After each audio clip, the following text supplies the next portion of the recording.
નમસ્કાર વિદ્યાર્થી મિત્રો, હું રોહિત પ્રજાપતિ. આજે આપણે એક્સેલમાં સ્ટુડન્ટ્સ માર્કશીટ બનાવતા શીખીશું.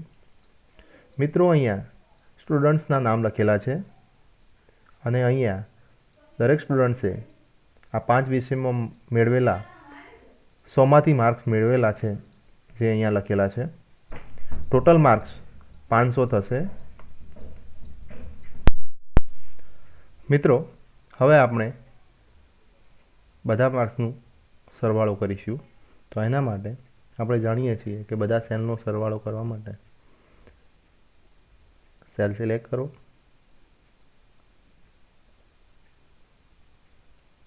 સરવાળાનું ચિહ્ન દબાવો. એવી રીતે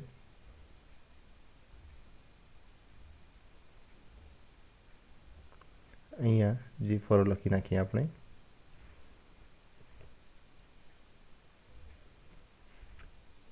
તો મિત્રો, આવી રીતે આપણે સરવાળો કરી શકીએ. એવી રીતે સમની મદદથી પણ આપણે સરવાળો કરી શકીએ.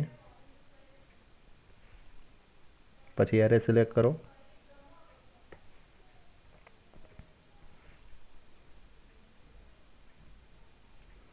તો સરવાળો આપણે આવી રીતે કરી શકીએ. હવે મિત્રો, પર્સન્ટેજ શોધવા માટે તો અહીંયા ટોટલ માર્ક્સ 500 છે. તો બધા વિષયના મેક્સિમમ માર્ક્સ 500 છે. તો અહીંયા જે ટોટલ છે ભાગ્યા 5 કરીશું તો પર્સન્ટેજ આવી જશે. ઇઝ ઇક્વલ ટુ H4 ભાગ્યા 5.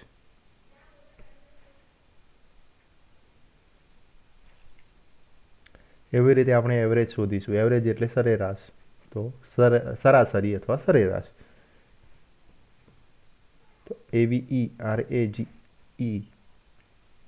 નું એવરેજ ફંક્શન અને એનું આપણે એરે લઈશું. તો એવરેજ મળી ગઈ. હવે મિત્રો, અહીંયા પર્સન્ટેજમાં 62.20 છે અને એવરેજમાં પણ 62.20 છે. તો એનો મતલબ એવું નથી કે પર્સન્ટેજ અને એવરેજ એ બંને સરખું છે.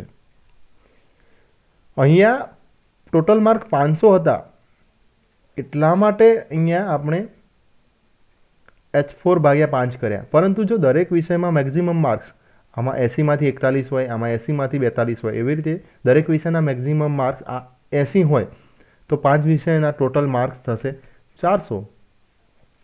તો પછી અહીંયા આપણે પર્સન્ટેજમાં H4 ભાગ્યા 4 કરવા પડશે. તો પછી પર્સન્ટેજ બદલાઈ જશે. તો મિત્રો, એવરેજ અને પર્સન્ટેજમાં આ રીતે ડિફરન્સ છે. હવે અજયે 5 વિષયમાં સૌથી ઓછા માર્ક્સ કેટલા મેળવ્યા છે એ જાણવું હોય તો મિનિમમ ફંક્શન, જે મેઇન ફંક્શન છે, એનો યુઝ કરી શકાય. તો ઇઝ ઇક્વલ ટુ મેઇન, પછી એરે લઈએ C4 થી G4. તો એવી રીતે આપણે શોધી શકીએ. તો 41 માર્ક્સ અજયે મેથ્સમાં મેળવ્યા છે, સૌથી ઓછા. એવી રીતે મેક્સિમમ, તો સૌથી વધારે માર્ક્સ કેટલા મેળવ્યા છે એ જાણવું હોય તો માર્ક્સ ફંક્શન યુઝ થાય છે.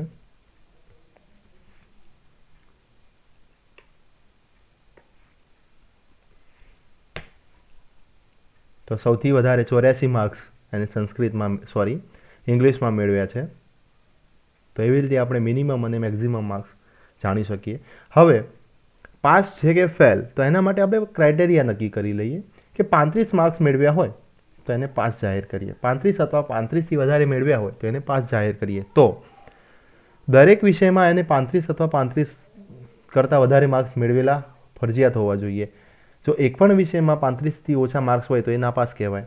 તો એના માટે આપણે ઇફ ફોર્મ્યુલાનો યુઝ કરીશું. બરાબર, ઇફ પછી and C4 greater than or equal to 35. જો અહીંયા ગ્રેટર ધેન ઓર ઇક્વલ ટુની જગ્યાએ જો ગ્રેટર ધેન 35 કરીએ તો મિત્રો આ 36 અથવા 36થી વધારે માર્ક્સ છે એ ધ્યાનમાં લેશે. અહીંયા આપણે 35 અથવા 35થી વધારે માર્ક્સ ધ્યાનમાં લેવાના છે. તો greater than or equal to 35 કરવા પડશે. જો ગ્રેટર ધેન 35 કરીએ તો 35 માર્ક્સ હશે તો પણ એ ફાઇલ લખાશે. તો એના માટે C4 greater than or equal to 35 as well as D4 greater than or equal to 35, E4 greater than or equal to 35, F4 greater than or equal to 35, એવી રીતે G4 greater than or equal to 35 કૌંસ પૂરો. તો અહીંયા આપણે એ ફોર્મ્યુલાની logical test લખ્યો, આ condition લખી. જો આ કન્ડિશન સેટિસ્ફાઈડ થાય તો શું થાય? એને પાસ જાહેર કરો. જો કન્ડિશન સેટિસ્ફાઈડ ન થાય, વેલ્યુ ઇફ ફોલ્સ, તો એને ફેલ કૌંસ પૂરો. તો મિત્રો અહીંયા દરેક વિષયમાં અજયને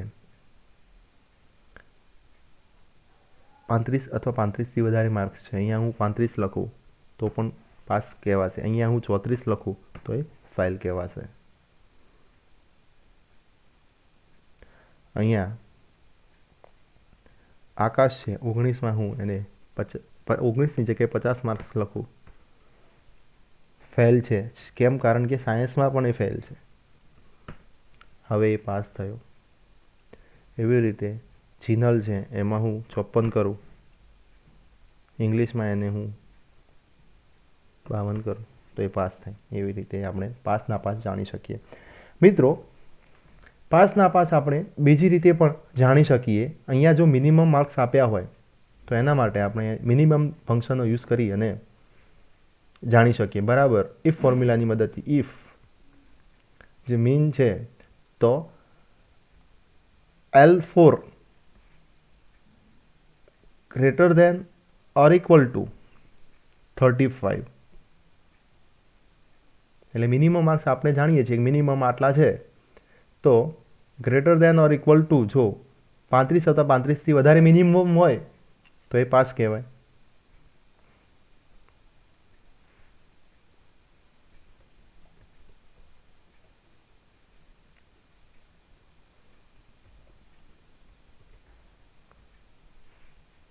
અહીંયા એને 34 માર્ક્સ છે તો એ ફેલ કહેવાશે.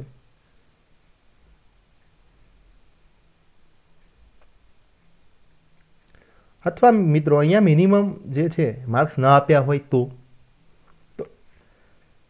પણ આપણે મિનિમમ ફંક્શનનો યુઝ કરી અને ફોર્મ્યુલામાં જ મિનિમમ ફંક્શનનો યુઝ કરીશું. એ રીતે પણ જાણી શકાય. તો બરાબર. ઇફ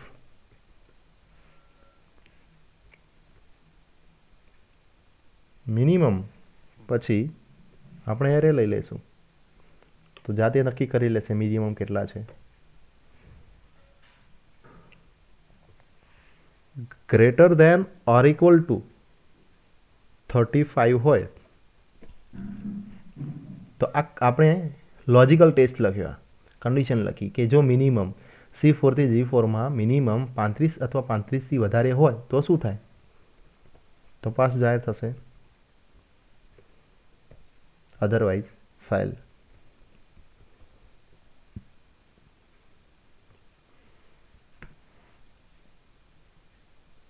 તો આવી રીતે મિત્રો આપણે પાસ અથવા ફેલ એ નક્કી કરી શકીએ. હવે મિત્રો ગ્રેડ નક્કી કરીશું. તો ગ્રેડ માટેનો ક્રાઇટેરિયા અહીંયા છે કે 325 અથવા એનાથી વધારે હોય તો A ગ્રેડ, 275 અથવા એનાથી વધારે હોય તો B ગ્રેડ, 225 અથવા એનાથી વધારે હોય તો C ગ્રેડ અને 175 અથવા એનાથી વધારે હોય તો D ગ્રેડ. અને 175 કરતાં ઓછા માર્ક્સ હોય તો ગ્રેડ ન આવવો જોઈએ. તો એના માટે બરાબર ઇફ ટોટલ કેટલા છે? અહીંયા H4, તો H4 greater than or equal two 325 તો A ગ્રેડ આવવો જોઈએ. અહીંયા હંમેશા A અને કોટેશન માર્કની વચ્ચે લખીશું. મિત્રો યાદ રાખીએ, શબ્દ કોઈ વર્ડ્સ લખવો હોય તો કોટેશન માર્કની વચ્ચે લખીએ. ન્યુમેરિકલ જે હોય, આંકડો લખવો હોય તો કોટેશન માર્કની જરૂર નથી.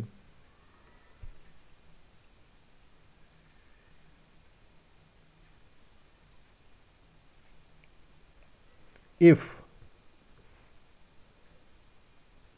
H4 greater than or equal two 275, 275 તો બી ગ્રેડ હોવો જોઈએ.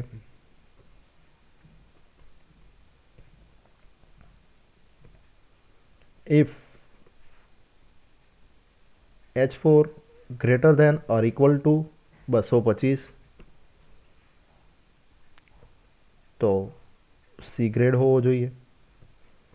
If H4 greater than or equal two 175 તો ડી ગ્રેડ હોવો જોઈએ.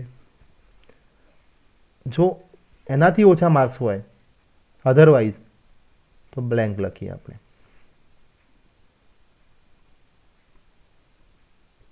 અહીંયા બ્લેન્ક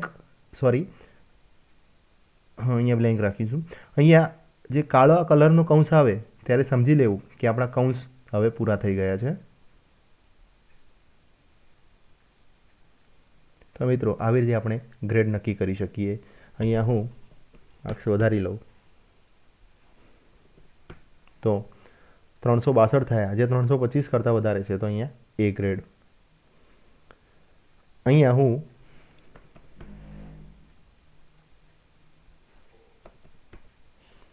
તો મિત્રો અહીંયા જુઓ 175 કરતાં ઓછા માર્ક્સ છે તો અહીંયા ગ્રેડ નથી બતાવતો.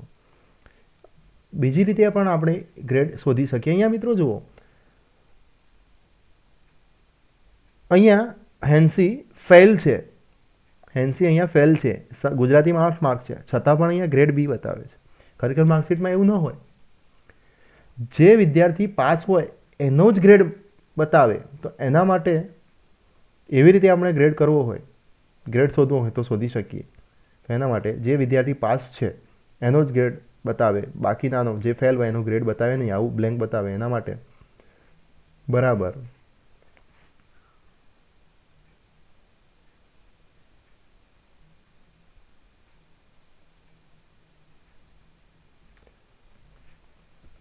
ઇફ પછી એન્ડ લઈશું. And N4 is equal to pass, એટલે પાસ લખેલું હોય અને અહીંયા H4 A greater than or equal two 325 હોય તો જ અહીંયા આપણે કન્ડિશન પૂરી કરીએ. લોજિકલ ટેસ્ટ પૂરો થયો. જો એન્ડનો મતલબ એવો થયો કે આપણો જે લોજિકલ ટેસ્ટ છે એ ટ્રુ હોવો જોઈએ, આ પણ ટ્રુ હોવો જોઈએ. મતલબ કે અહીંયા પાસ લખેલું હોય અને અહીંયા 325 અથવા એનાથી વધારે માર્ક્સ હોય તો જ ગ્રેડ એ હોવો જોઈએ. જો અહીંયા ફેલ હોય અને અહીંયા 325થી વધારે માર્ક્સ હોય તો પછી આપણી જે લોજિકલ ટેસ્ટ છે ટ્રુ નથી, જે આપણી કન્ડિશન છે એ સેટિસ્ફાઈડ થતી નથી, તો અહીંયા ગ્રેડ આવશે નહીં. તો if N4 is equal to pass હોય, અહીંયા આપણે ઇફ પછી એન લખવાનું ભૂલી ગયા. ઇફ એન્ડ અને H4 greater than or equal two 275 હોય, કૌંસ પૂરો, તો એ ગ્રેડ હોવો જોઈએ. If and N4 is equal to pass અને H4 greater than or equal two 225 તો સી ગ્રેડ હોવો જોઈએ. અને if N4 is equal to pass લખેલું હોય અને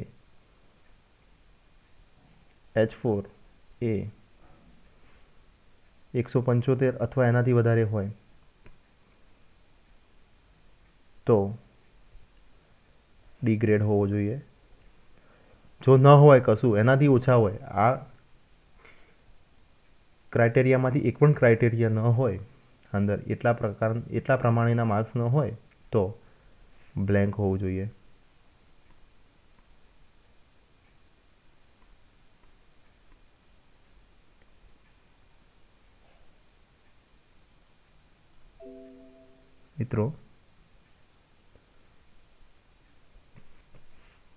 મિત્રો અહીંયા આપણે ઇફ પછી ફરીથી આપણે એન્ડ લખવાનું રહી ગયું, તો એન્ડ. તો મિત્રો દરેક સેલ માટે એને અપ્લાય કરીએ. તો અહીંયા અજય ફેલ છે તો ગ્રેડ બતાવ્યો નથી. અહીંયા વિવેક પાસ છે તો બી ગ્રેડ. અહીંયા જીનલ પાસ છે. તો મિત્રો આવી રીતે આપણે ગ્રેડ શોધી શકીએ. હવે fail in number of subjects. અહીંયા અજય ફેલ છે તો કેટલા સબ્જેક્ટમાં ફેલ છે એ શોધવું હોય તો ઇઝ ઇક્વલ ટુ આપણે એમાં કાઉન્ટ ઇફ ફોર્મ્યુલાનો યુઝ કરીશું. કાઉન્ટ ઇફ રેન્જ લઈ લઈએ, પછી less than or equal to 34 અથવા લેસ દેન 35 એવું કરીએ. 35.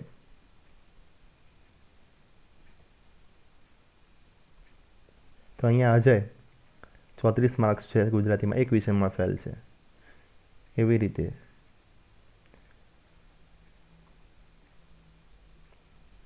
અહીંયા વિવેક એક પણ વિષયમાં ફેલ નથી તો 0 બતાવ્યું.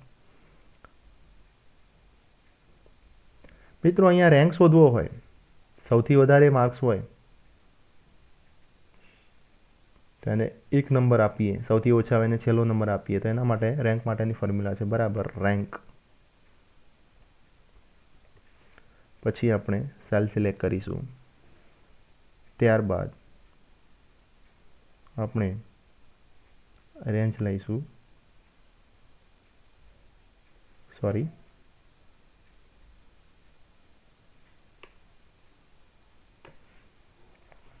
H4 થી H8 સુધીની.